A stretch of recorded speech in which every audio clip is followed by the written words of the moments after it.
हरे कृष्णा हरे कृष्णा कृष्णा कृष्णा हरे हरे हरे राम राम राम हरे हरे हरे कृष्णा कृष्णा कृष्णा हरे हरे हरे राम राम राम हरे हरे हरे कृष्णा कृष्णा कृष्णा हरे हरे हरे राम राम राम हरे हरे हरे कृष्णा कृष्णा कृष्णा हरे हरे हरे राम राम राम हरे कृष्णा कृष्ण कृष्णा हरे हरे राम राम राम हरे हरे जय राधा गोपीनाथ राधा गोपीनाथ जय गौरनिताय गौरनिताय जय गौरनिताय जय जय प्रभुपाद प्रभुपाद ओम ज्ञानतिमिरन्धस्य ज्ञानाञ्जनशलाकया चक्षुरुन्मिलितं येन तस्मै श्रीगुरवे नमः मुखं करोति वाचालं अङ्गुं लङ्घयते गिरिं यत्कृपातमहं वन्दे श्रीगुरुदीनतारिणं परमानन्दमाधवं श्रीचैतन्य ईश्वरम् नमो विष्णुपादाय कृष्णपृष्ठाय भूतले श्रीमते भक्तिवेदांत स्वामीति नाम्ने नमस्ते सरस्वती देवी गौरवाणी प्रचारिणे निर्विशेष शून्यवादी पाश्चात्य देशतारिणे हरे कृष्णा। तो सभी लोगों का इस भगवत गीता रहस्य के 57वें सत्र में हार्दिक स्वागत है। 7वें अध्याय में हम थे और भगवान कह रहे थे कि कैसे भगवान के प्रति हम आसक्ति निर्माण कर सकते हैं, मय्यासक्त मना पार्थ। और फिर भगवान ने बताया कि कैसे भगवान सारे चीजों के स्रोत है, सारे चीजों के सार है, और और कैसे 4 प्रकार के लोग भगवान के शरणागत होते हैं। तो आज के सत्र में हम प्रवेश कर रहे हैं, अ, अंतिम पड़ाव पे है 7वें अध्याय के। तो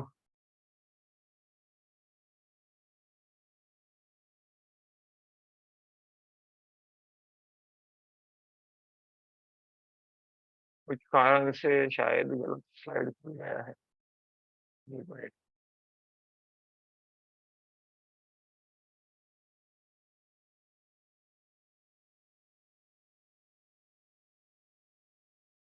हरे कृष्ण हरे कृष्ण कृष्ण हरे राम हरे राम राम राम हरे कृष्ण कृष्ण कृष्ण हरे हरे हरे कृष्ण कृष्ण हरे राम राम हरे हरे हरे कृष्ण कृष्ण हरे हरे हरे कृष्ण हरे राम हरे कृष्ण कृष्ण हरे राम राम हरे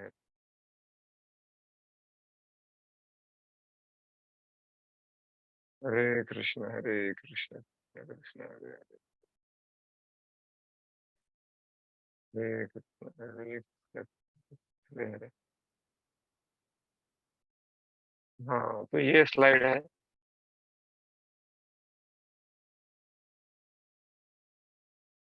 तो पिछले बार हम जैसे देख रहे थे कि भगवान कहते हैं कि चतुर्विधा भजन्ते माम जना सुकृतिन अर्जुन।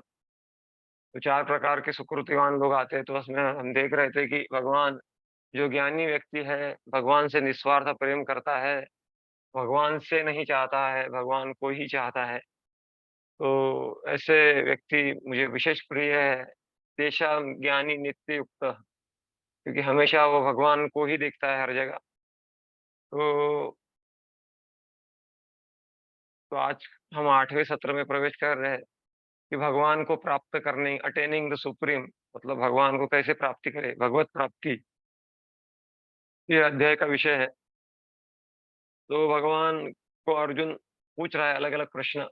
भगवान ने इस अध्यायों में अलग-अलग अध्यायों में ब्रह्म, आध्यात्म, ऐसे आदिभूत ऐसे कुछ शब्द यूज़ किए हैं। तो अर्जुन के प्रश्न स्वाभाविक है। अर्जुन प्रश्न पूछ रहा है तो स्वाभाविक प्रश्न है, तो प्रश्न बता रहा है। अर्जुन उवाच किं तद्ब्रह्म किम् आध्यात्मं किं कर्म पुरुषोत्तम आदिभूतं च किं प्रोक्तम् आदिदेवं किमुच्यते। तो अर्जुन ने पूछा कि किम तद्ब्रह्म, तो ब्रह्म क्या है, आध्यात्म क्या है, किम कर्म पुरुषोत्तम, कर्म क्या है, आदिभूत क्या है, किम प्रोक्तम आदिदेवम, आदिदेवम किम उच्यते, ये सारा चीज क्या है वो मुझे बताओ, ऐसा भगवान को पूछ रहे हैं। तो ऐसा नहीं है कि हम जब सुनते हैं तो सब कुछ समझ में आ जाता है। तो हम्म वो पूछ रहे, आदि यज्ञम कथम कोत्रम देहिस्मिन् मधुसूदन प्रयाण काले च कथम ज्ञेयोषि नियतात्मभि। तो वो कह रहा है कि या यज्ञों के भोक्ता कौन है और कैसे वो शरीर में रहते हैं, हो मधुसूदन, और जो आपके भक्ति में लगा है वो मरण काल में आपको कैसे जान सकता है, ये उसके प्रश्न है। तो शुरू करने से पहले यहाँ पर 7वें अध्याय में हम थे कि कभी कहा मराठी में कहावत है, पुढे पण मागे साठ। तो ऐसा नहीं होना चाहिए, इसलिए हम थोड़ा सा यहाँ पे समरी दी है कि मैं ऑलरेडी बता दिया पहले समरी वैसे कि भगवान ने बताया कि उनके प्रति आसक्ति, मय्यासक्त मना तच्छृणु, श्रवण करके भगवान के प्रति आसक्ति जागृत की जा सकती है, उसका चक्र दिया गया है यहाँ पर। हाँ, हाँ। और फिर बताया गया था कि कैसे जो मोहित जीव है मुक्त होता है, निराकारवादी भगवान को कैसे समझते हैं, और कुछ लोग देवताओं की उपासना करते हैं, तो उनको बुद्धिमान नहीं माना गया है। फिर भगवान ने बताया कि मैं सारी चीज़ों का भूमि और आपो अनलो वायु, सारी चीज़ों का स्रोत भगवान है। फिर भगवान ने बताया कि अम, बुद्धिर्बुद्धिमताम् अस्मि, तेजस्तेजस्वी बलं बलवतां चाहम। हुँ, और जल में स्वाद मैं हूँ। हुँ, इस प्रकार से तेजस्वी का तेज मैं हूँ। तो भगवान ने बताया कि सारी चीज़ों का सार भी मैं हूँ। और भगवान ने ये भी बताया था लास्ट में कि सूत्रे मणिगणा इव, सारे संसार को मैं ही धारण करके रखा हूँ। मत्तः परतरम नान्यत् किंचित अस्ति धनंजय, मयि सर्वमिदं प्रोतम सूत्रे मणिगणा इव। सूत्र को जैसे धागा होता है मोतियों को पकड़ के रखता है, वैसे भगवान ने अभी तक सारे संसार को अभी उन्हीं की शक्ति से सब ठीक-ठाक चल रहा है। तो 8वां अध्याय शुरू हो रहा है, तो उसमें अलग-अलग पार्ट है, उसमें अलग-अलग चीज़ों को एड्रेस या फिर चर्चा की गई है। 8वें अध्याय में पहले से 4वें चौथे श्लोक में अर्जुन प्रश्न पूछ रहा है, उसका उत्तर कृष्ण उत्तर देंगे। और फिर 5वें से 8वें श्लोक में कि मरण काल में कृष्ण का स्मरण कैसे होता है, उसके बारे में चर्चा होगी। 9 से 13वें श्लोक में योग मिश्र भक्त जो होता है, वो कैसे स्मरण करता है, और 14 से 16वें में शुद्ध भक्ति द्वारा स्मरण, और 17 से 22वें श्लोक में आध्यात्मिक जगत और भौतिक जगत, इसके बारे में बताया गया है। और 23 से 28वें श्लोक में अ, शुद्ध भक्ति से कैसे हम कृष्ण को समझ सकते हैं, इसके बारे में बताया है। तो कृष्ण ने अर्जुन के प्रश्नों का उत्तर दिया है। तो अर्जुन ने क्या प्रश्न पूछे? 8 प्रश्न पूछे। क्या प्रश्न थे? कि ब्रह्मण क्या है? दूसरा प्रश्न था, अध्यात्म क्या है? तीसरा प्रश्न था कर्म क्या है? चौथा प्रश्न था आदिभूत क्या है? पांचवा प्रश्न था आदिदैव क्या है? छठा और सातवां प्रश्न था आदि आदि यज्ञ क्या है? और आठवां प्रश्न था कि जो मर रहे हैं, मरते समय आपका दर्शन वो कैसे कर पाएँगे? तो कृष्ण ने ये सारे प्रश्नों का उत्तर शॉर्ट में दिया है। तो पहले प्रश्न का उत्तर है ब्रह्मांड का मतलब ब्रह्मांड मतलब जो कभी नाश नहीं होता। हुँ, सनातन भगवान बोलते हैं ना, ममेवांश जीवो लोके जीवभूत सनातन। तो भगवान सनातन है, ब्रह्म सनातन है। तो और दूसरा आध्यात्म क्या है? तो उसका उत्तर भगवान देते हैं, ये जीव का जो नेचर है, जीवेर स्वरूप है कृष्णेर नित्यदास। तो उसको आध्यात्म कहा गया है। फिर कर्म क्या है? तो उसका उत्तर देते हैं भगवान, कर्म मतलब वो कार्य जिसके द्वारा जीव बाध्य होता है इस संसार में जन्म लेने के लिए। फिर वो प्रश्न पूछा गया था आदिभूत क्या है? तो आदिभूत का मतलब ये संसार जो है परिवर्तनशील है। इंग्लिश में कहावत है, the only permanent thing in this world is change. मतलब सब कुछ परमानेंट कुछ भी नहीं है, एक ही चीज परमानेंट है, वो चेंज चेंज होते जाएगा इस संसार में। तो उसी को बोला गया है आदिभूत, भौतिक संसार जो परिवर्तनशील है। पांचवे का उत्तर है आदि दैव क्या है? हम्म, आदि दैव मतलब सारे देवताओं और और सारे ग्रहों पे जो शासन चलाता है, उसको बोला जाए आदि दैव। उसको बोलते हैं विराट रूप भगवान का। हम्म, उसको आदि दैव बोलते हैं। फिर आदि यज्ञ क्या है? तो आदि यज्ञ मतलब जो कृष्ण परमात्मा के रूप में हर एक के हृदय में है, अ, वो उन्हीं को बोला जाता है आदि यज्ञ। या या फिर जो सारे यज्ञों को स्वीकार करते हैं वो आदि यज्ञ है, ऐसा बोला गया है। तो अर्जुन ने कृष्ण को मधुसूदन कहा है। तो मधुसूदन क्यों कहा है? तो क्योंकि उन्होंने मधुसूदन को नाश किया, तो हमारे मन में भी मधु मधु नहीं, मधुसूदन का नाश नहीं किया। मधु नाम का एक राक्षस था, उसका नाश किया। इसलिए भगवान को मधुसूदन कहते हैं। तो कृष्ण ने जैसे मधुसूदन को मारा है, वैसे हमारे अंदर जो डाउट है, वो डाउट्स को दूर करने, डाउट्स ये असुर के मधु के समान है। तो मधु के समान जो डाउट है, उसको दूर करने के लिए अर्जुन कह रहा है कि मेरे अंदर भी डाउट आ गया है भगवान। तो अर्जुन ने प्रश्न पूछा कि आदि यज्ञ क्या है? हुँ, और या फिर यज्ञ का मालिक कौन है? तो और वो हमारे शरीर में कैसे रहते हैं? तो आ उसके जो यज्ञ के भोक्ता होते हैं, बाहरी रूप से इंद्र होते हैं, लेक जो इंचार्ज होते हैं ना, जैसे कंपनी का एक मालिक होता है और सीईओ भी होता है कंपनी का। वैसे ही यज्ञ का इंचार्ज इंद्र है, लेकिन उनके भोक्ता विष्णु है। तो 8वाँ प्रश्न जो पूछा था उन्होंने कि प्रयाण काल में भक्त आपका स्मरण कैसे कर सकता है? मृत्यु के समय कर पाता है। तो मुकुंदमाला स्तोत्र में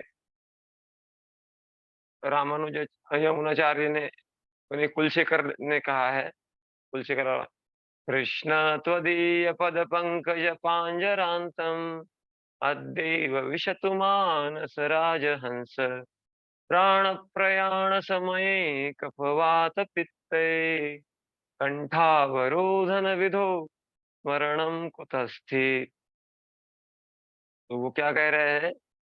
कृष्ण त्वदीय पद पंजर पांजरांतम अद्यैव विशतु मानस राजहंस। मेरा मन राजहंस के समान है और आपके चरण कमल कमल के प्रमाण है। तो अभी मैं आपका स्मरण कर पा रहा हूँ, तो बेटर अच्छा है कि अभी मैं उसमें अपने शरीर को त्याग कर अभी आपके चरण कमलों में आश्रय ले लूँ। जब प्राण प्रयाण समये कफवात पित्त, लेकिन मैं प्राण छोड़ रहा हूँगा तो कफवात पित्त बढ़ बढ़ जाएगा। कंठे घुरघुराए थे, ऐसा बोला गया है। घुरघुर आवाज़ निकलता है, हरे कृष्ण नहीं निकलता। उससे अच्छा है तो अभी मैं आपका शरण स्वीकार कर लूँ, ऐसा रमणाचार्य बोलते हैं, प्रार्थना करते हैं भगवान को। हुँ, तो बलदेव विद्याभूषण कहते हैं कि 8वें अध्याय में क्या है, तो कृष्ण जो है अलग-अलग चीज़ों को बताएँगे ब्रह्म से शुरुआत करके, जैसे पूर्व अध्याय में बताया गया है। बाद में वो बताएँगे 2 भक्ति के मार्ग, एक होता है भक्ति योग से मिश्रित होती है और एक होती है शुद्ध भक्ति। विश्वनाथ चक्रवर्ती ठाकुर उम, भी बताते हैं कि योगी के 2 गंतव्य होते हैं, 2 परिणाम होते हैं। तो बलदेव विद्याभूषण अ, बताते हैं 7 प्रश्नों के बारे में। तो क्या है ब्राह्मण क्या है? तो वो परमात्मा है हर एक के जीव में, हृदय में। श्रील प्रभुपाद जी कहते हैं कि श्रीमद् भागवतम में कहा गया है कि अ, परम तत्व क्या है? ब्रह्म है, परमात्मा और भगवान है। और कभी-कभी जीव को भी क्या कहा जाता है? ब्रह्म कहा जाता है। दूसरा प्रश्न था कि आध्यात्म क्या है? तो आत्मा मतलब शरीर के अंदर जो आत्मा है, वो आत्मा है। और श्रील प्रभुपाद जी कहते हैं कि अर्जुन पूछता है कि आत्मा के बारे में, तो कभी-कभी आत्मा शरीर को भी कहा जाता है, मन को भी कहा जाता है और आत्मा को भी आत्मा कहते हैं। तो प्रभुपाद जी कहते हैं तात्पर्य में कि वैदिक डिक्शनरी के अनुसार उसका अर्थ बदल जाता है। कभी आत्मा का मतलब मन होता है, कभी आत्मा का अर्थ होता है अंदर जो आत्मा है हम, और शरीर होता है, कभी-कभी इंद्रियों को भी आत्मा कहा जाता है। और तीसरा प्रश्न था कर्म क्या है? तो वो पूछ रहे कर्म मतलब, कर्म तो पता समझ में आता है, लेकिन ये कर्म मतलब किस चीज़ को कर्म बोला गया है कि दो रोज़मर्रा की ज़िंदगी में जो हम कार्य करते हैं जीवन में, उसको बोला गया है या फिर जो वेदों के कार्य हम करते हैं उसको बोला गया है? और हाँ, चौथा प्रश्न था आदिभूत क्या है? तो आदिभूत का अर्थ है,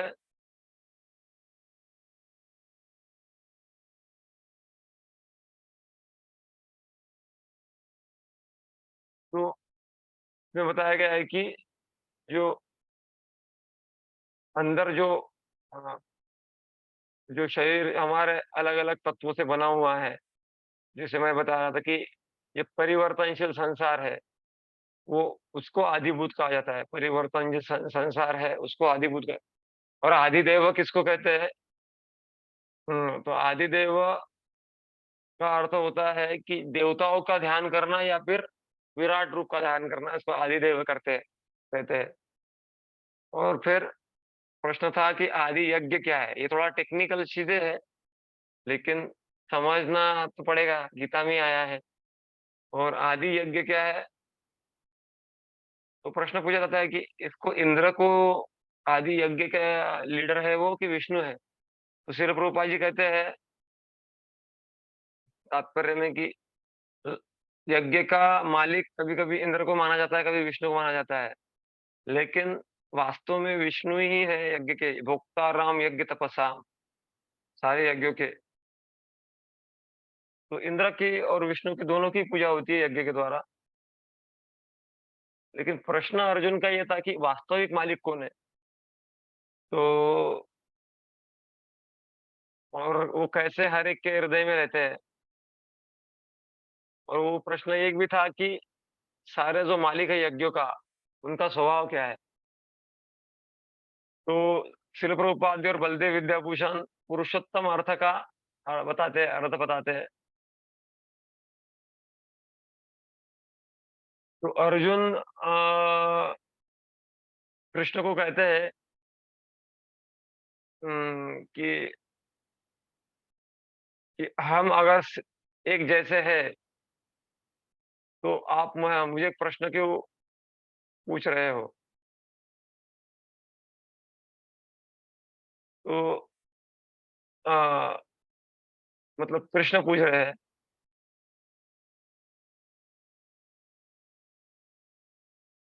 कृष्ण पूछ रहे हैं कि हम सब अगर ब्रह्म है, तो तुम मुझे प्रश्न क्यों पूछ रहे हो? तो फिर अर्जुन कहते हैं कि तुम मालिक हो, मैं तो सब कुछ जानते हो, लेकिन मैं सब कुछ नहीं जानता हूँ। श्रील प्रभुपाद जी बोलते हैं कि अर्जुन प्रश्न पूछ रहा है, केवल मित्र को नहीं, भगवान को पूछ रहा है प्रश्न। तो प्रश्न महत्वपूर्ण होता है, प्रश्न पूछना ही नहीं, प्रश्न किसको पूछ रहा है ये भी महत्वपूर्ण होता है। तो हर विषय का ज्ञान हर व्यक्ति को नहीं होता है। तो बराबर उन्होंने भगवान को पूछा, तो इसीलिए मधुसूदन शब्द यहाँ पे आया है। तो बलदेव विद्याभूषण और श्री प्रभुपाद जी कहते हैं, वही मैं ऑलरेडी बता दिया, मधु का राक्षस का उन्होंने वध किया था। तो मेरे अंदर जो डाउट है वो भी मधु के समान है। तो श्रील प्रभुपाद जी बताते हैं कि अ, मरण काल में हम भगवान को कैसे स्मरण करेंगे, कर सकते हैं। तो वो कहते हैं कि जो भी हमने जीवन में किया है, बंगाली में कहावत है, भजन करो पूजन करो मरते जान ले है। हम बाहरी दिखावा भजन का शायद कर सकते हैं, लेकिन फिर मृत्यु में हमारा क्या स्थिति होता है, उससे अनुभव होता है कि हमने वास्तव में भजन किया है कि नहीं। तो जब हम मृत्यु का समय आता है तो शरीर कार्य काम करना छोड़ देता है, और मन भी प्रॉपर स्थिति में नहीं रहता है, और भगवान का स्मरण भी नहीं कर सकता है। तो वही, जब हम कुलशेखर महाराज की प्रार्थना देख रहे थे, तो वो वही कर रहे थे कि अ, प्राण प्रयाण समय कफवात पित्तई, प्राण प्रयाण के समय में कफवात पित्त हो जाएगा तो उसका स्मरण मैं नहीं कर पाऊंगा। तो आध्यात्म क्या है? तो आत्मा, शरीर और मन, अ, उसके अंदर जो आत्मा है उसको बोलते हैं आध्यात्म। तो कभी कभी शरीर व्यक्ति छोड़ देता है तो घर वाले बोलते हैं वो चला गया। तो वो चला गया मतलब क्या? आत्मा चला गया। प्रश्न था कि ब्राह्मण क्या है? तो ब्राह्मण मतलब वो हमेशा जो रहते हैं, भगवान विष्णु हमेशा रहते हैं, उन्हीं को ब्राह्मण कहा जाता है, जो सारे ब्रह्मांड की आत्मा है। जैसे एक शरीर का आत्मा होता है, वो जीवात्मा है, लेकिन सारे ब्रह्मांड का आत्मा वो विष्णु है। तो फिर प्रश्न था कर्म क्या है? तो इस संसार में जैसा करनी वैसे भरनी। तो अगर हम बहुत खाने पीने में मजा आनंद लेते हैं, आसुरी तामसिक पदार्थ, तो सुअर बनना पड़ता है। इंद्र तृप्ति, अवैध स्त्री पुरुष संग में रहते तो कुत्ता बनना पड़ता है। और भगवान का भक्ति करते हैं हनुमान जी जैसा, तो भगवान का आशीर्वाद मिलता है, आलिंगन मिलता है। तो जीव का स्थिति है, जीवेर स्वरूप है कृष्ण नित्यदास। तो आदिभूत क्या है? जो ये संसार जो परिवर्तनशील है, पुनरपि जननम पुनरपि मरणम पुनरपि जननी जठरे शयनम, यह संसार है खलु दुस्तारे कृपया पाहि पारे। तो भगवत गीता में प्रेम में प्रभुपाद लिखते हैं कि ये शरीर जन्म लेता है, बढ़ता है, कुछ समय के लिए रहता है, और फिर उसके बाय प्रोडक्ट बच्चे पैदा करता है वो, फिर थोड़ा क्या बोलते हैं उसको, ड्विंडल, मतलब वो कमजोर होने लगता है शरीर, बाद में मर जाता है। ये 6 परिवर्तन हर परिस्थिति में देखे जाते हैं संसार में, इसी को आदि भूत बोलते हैं। और जो भगवान का विश्व रूप है, उसको आदि देव कहा जाता है। जैसे ब्रह्मांड के 14 भुवन है, तो उसको विश्व रूप से तुलना की गई है। भगवान, अ, जो पाताल है वो भगवान के तलवे है, और रसातल है भगवान के मतलब एड़िया है। और इस प्रकार से यहाँ पे देख सकते हैं आप। और कहा जाता है कि आंखें जो भगवान के सूर्य और चंद्र है, इस प्रकार के प्रभाष्मी शशि सूर्य जो। और सत्य लोग भगवान का सर है, इस प्रकार से।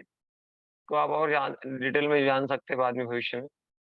तो अम, तो जो एक योगी होता है वो ध्यान करता है। तो जब व्यक्ति अलग विशेष प्रकार के यज्ञ करता है, तो कुछ लोकों में जाता है, जिस जिस देवता की उपासना करता है। अ, जब लेकिन वो पुण्य प्राप्त करके स्वर्ग में जाता है, लेकिन पुण्य जब खत्म हो जाते हैं उसको, तो फिर वो फिर से नीचे गिर जाता है। तो यहाँ पे बताया गया है कि जब व्यक्ति को स्वर्ग से नीचे गिरना होता है, तो वो बारिश के माध्यम से जीवात्मा इस संसार में आता है और वो जब धान होता है या फिर गेहूँ होता है, इसके माध्यम से वो जीवात्मा उसमें जाता है। फिर वो जो जीवात्मा जो धान है या गेहूँ है, वो जो जीव खाता है, आदमी खाता है, तो उससे वीर्य बनता है। वीर्य जो है स्त्री के शरीर में जाता है और तो फिर उसको जीव को मनुष्य जीवन मिलता है और फिर उससे वो क्या करता है, यज्ञ करता है और यज्ञ करके फिर से वो स्वर्ग में जाता है, फिर इससे गिरता है। ये चक्कर चलता रहता है। तो ये चक्र है, तो ये लेकिन जो भक्त होता है, ये चक्र में नहीं पड़ना चाहता। तो यही है, यहाँ पे वही बताया है। तो कृष्ण भावना भावित अ, व्यक्ति जो है भगवत धाम जाने की तैयारी करता है। श्री भगवान उवाच अक्षरं ब्रह्म परमं स्वभावाध्यात्ममुच्यते भूतभावोद्भवो करो विसर्ग कर्म संगितः। तो इसमें बताया गया है कि जीवात्मा और भगवान दोनों ही ब्रह्म है और वो क्वालिटी की दृष्टि से समुद्र का बूंद और समुद्र का पानी, समुद्र पूरा समुद्र और समुद्र का एक बूंद एक जैसा रहेगा। इस प्रकार हमारा भी गुण भगवान से मिलता है, लेकिन भगवान विभु है, हम अणु हैं। तो जब हम बाह्य चेतना में होते हैं, तो हम इस संसार में अपना प्रभुत्व जताना चाहते हैं और फिर हम जब आध्यात्मिक चेतना में होते हैं, तो हम भगवान की सेवा करना चाहते हैं। तो जीवात्मा कभी-कभी काफ़ी बार जो है, वो जड़ पदार्थ से अपने को पहचान करता है। और जब वो आध्यात्मिक शरीर से अपने आप को आइडेंटिफ़ाई करता है, तो भगवत धाम जाने के लिए जो अपने को पहचानता है, तो भगवत धाम जाने के लिए योग्य हो जाता है। तो भगवान उत्तर दे रहे हैं कि ब्रह्म क्या है, भौतिक जगत क्या है, आध्यात्मिक जगत क्या है और जीवात्मा को क्यों तटस्थ शक्ति कहा जाता है। और जब वो जीव भौतिक संसार से अपने आप को पहचानता है, तो उसका क्या परिणाम होता है और कृष्ण भावना भावित व्यक्ति का क्या नज़रिया होता है। वो इस प्रकार के यज्ञों में पड़ता नहीं है और डायरेक्ट कृष्ण की सेवा करता है और भगवत धाम जाने के लिए योग्य हो जाता है। हुँ। और भगवान यहाँ पर खंडन करते हैं कि निराकारवाद का कि ब्रह्म जो है एक जीव का स्वरूप लेते हैं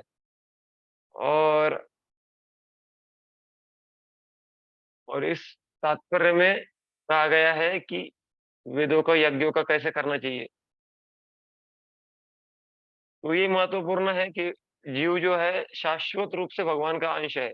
ऐसा नहीं एक बार जीव जो है भगवान बन जाएगा बाद में। तो वैदिक पद्धति कैसे है सैक्रिफाइस की, तो श्रद्धा होता है। तो श्रद्धा के द्वारा व्यक्ति स्वर्ग में जाता है। तो फिर वहाँ पे वो अ, भोग उपभोग करता है। फिर वो बादल से जब उसका शिने पुण्य मर्तलोकम विशन्ति पुण्य खत्म हो जाता है, तो फिर रेन मतलब बारिश के माध्यम से पृथ्वी पे आता है, फिर ग्रेन, फिर धान में जाता है, गेहूँ में जाता है। ये ऑलरेडी मैं बता दिया आपको। और फिर वीर्य के द्वारा फिर स्त्री के गर्भ में जाता है वो, फिर बच्चा आता है, फिर ये यज्ञ करता है, फिर स्वर्ग में फिर जाता है, ये चक्कर चलता रहता है।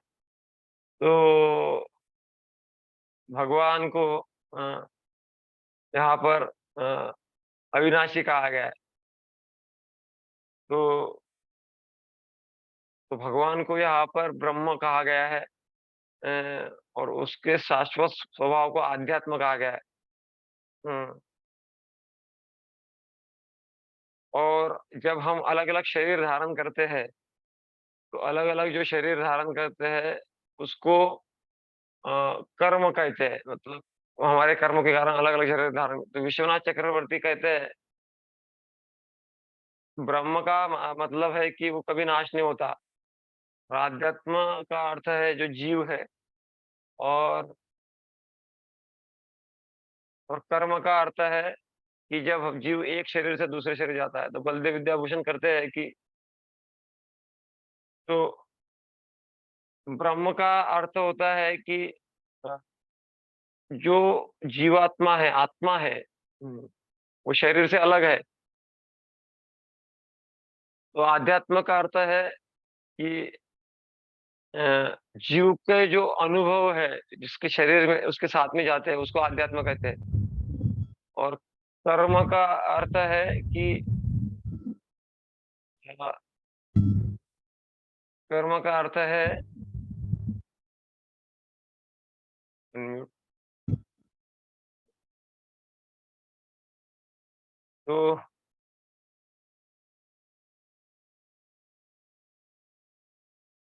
कर्म का अर्थ है कि जिसके द्वारा हमको अलग-अलग शरीर धारण करने होते हैं।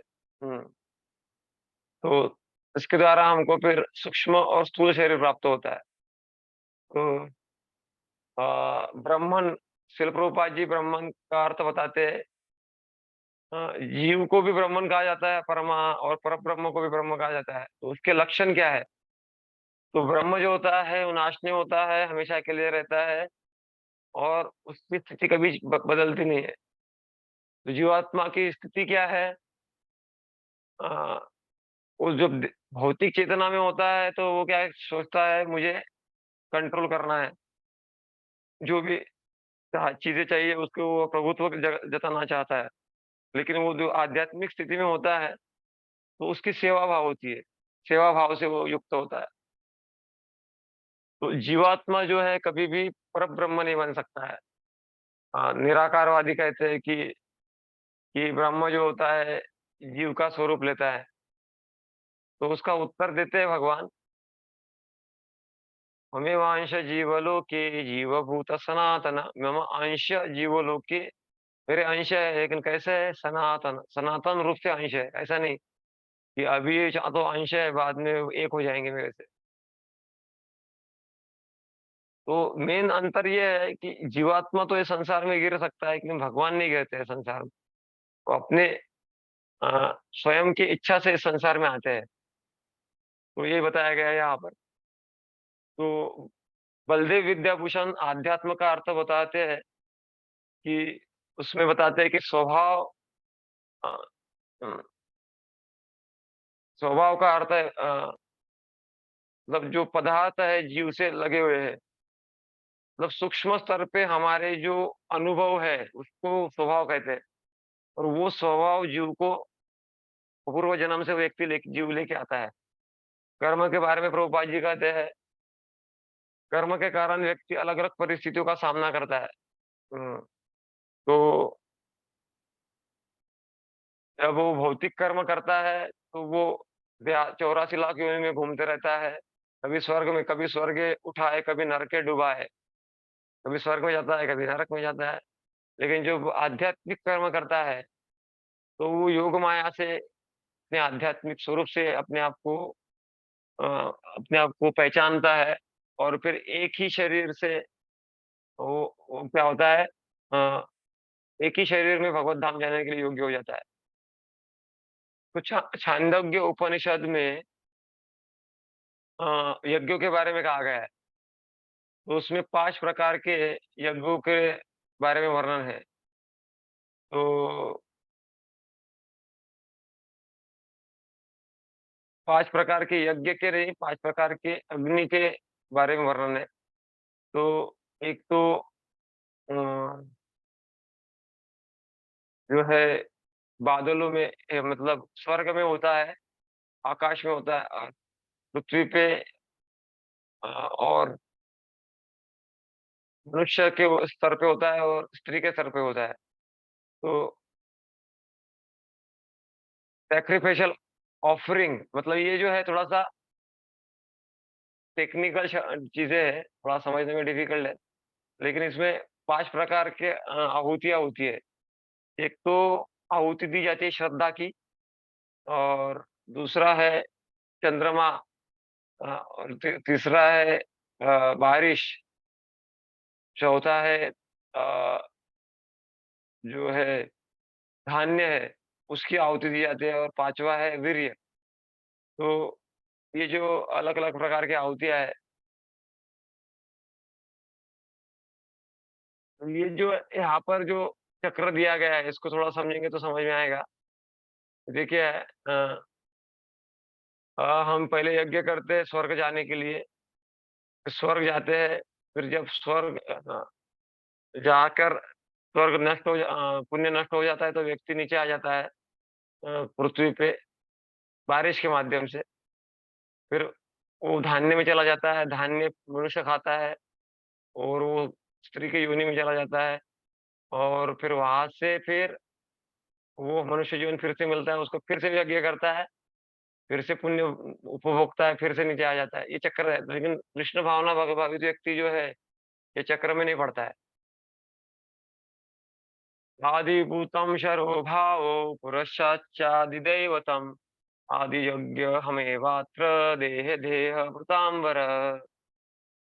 तो भगवान कह रहे हैं कि आदि यज्ञ तो आदि यज्ञ मतलब अ, जो परमात्मा है उसके कार्य क्या है?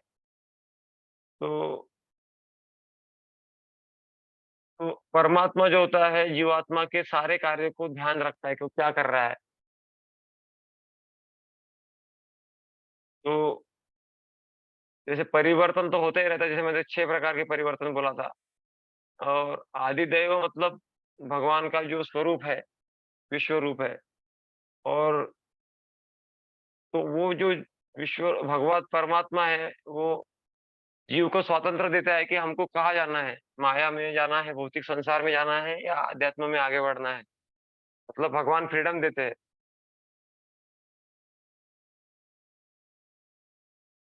तो ये शब्द आया है श्लोक में, इसमें बताया गया है कि भगवान परमात्मा जो है कृष्ण से अलग नहीं है, वो कृष्ण ही है। तो तो यहाँ पे प्रश्न पूछा जा सकता है कि ये सारा जो है भगवान के बारे में कौन जान सकता है? तो वही जो शुद्ध कृष्ण का भक्त है वही जान सकता है। तो भगवान का जैसे विराट रूप का मैं बताया था कि आपको अलग-अलग है, उनके पेड़ है, इसकी तुलना की गई है अलग-अलग चीज़ों से, विराट रूप। इस संसार का जो मोह माया है, वो भगवान के विराट रूप की मुस्कान से तुलना की गई है और इस संसार का जो वायु है, उससे विराट रूप के श्वसन से तुलना की गई है और हुँ, ब्राह्मण जो है विराट रूप के मुख से तुलना की गई है। तो ये थोड़ा चिंत विषय है। तो जो भगवान का विश्व रूप है वो विश्व रूप में देवता भी आते हैं, सन और सूर्य, चंद्र भी आता है। ये सारे इसको आदिदेव कहा जाता है और आदिभूत का मतलब होता है कि ये संसार जो परिवर्तनशील है, विश्वनाथ चक्रवर्ती ठाकुर कहते हैं। तो अभी आपको फिर से कनेक्ट करना पड़ेगा शायद ये स्लाइड्स थोड़ी ज़्यादा है, तो फिर से हम कनेक्ट करेंगे और फिर इसको समाप्त करेंगे इश्यू को। तो आदि दैव refer to universal body of the lord. हुँ, मतलब अ, जो विराट रूप है, उसको आदि दैव कहा जाता है। तो और आदि यज्ञ किसको कहते हैं कि जो शरीर के अंदर आत्मा है उसको कहा जाता है आदि यज्ञ। तो ये टेक्निकल चीज़ें हैं। बलदेव विद्याभूषण, विश्वनाथ चक्रवर्ती ठाकुर और शिल प्रभुपाद इस आदिभूत के बारे में कहते हैं। इस आदिभूत क्या है? ये मटेरियल जो भौतिक संसार है और इसका जो अस्थायी स्वरूप है, ये परिवर्तनशील होता जाता है। विश्वनाथ चक्रवर्ती ठाकुर जो अ, कहते हैं कि संसार में